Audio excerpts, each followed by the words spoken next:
mukwano gwange, muganda wange, abange abali eyo okubabuulira mazima yo Uganda ekkaye ate woogayala ekulema. Mulimu okola tokuziwa mukwano gwo, girlfriend wo, boyfriend wo, omwagala wo akutawanya. Byonna byonna obisanga woono Dr. Kateizula nkubulire. Mulimu okola tokuziwa, sente ozinoonya toziraba, nawe oyagala kwevamuko obeeko ekyo ky'owulira kyoyagala okuba. Biino kiri binakutwala paka wa muganda wange. Akapapula kano okalaba, buli bw'okasanga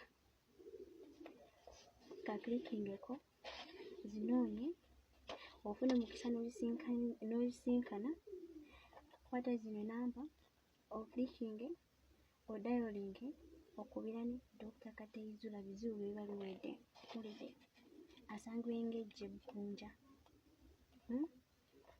Nze munange yankolako ebyange era byagwa. Kyangambe nzaani atabaliramu, nzaani atagabanako na bannange ebirungi byenfunye. Ekyammanyi kizudde kikino, muwulidde? Mwagala wo akutawanya, oyagala bugagga. Biri wano. Oba okyetuulira gira wetuulira, onaatusangayo maaso.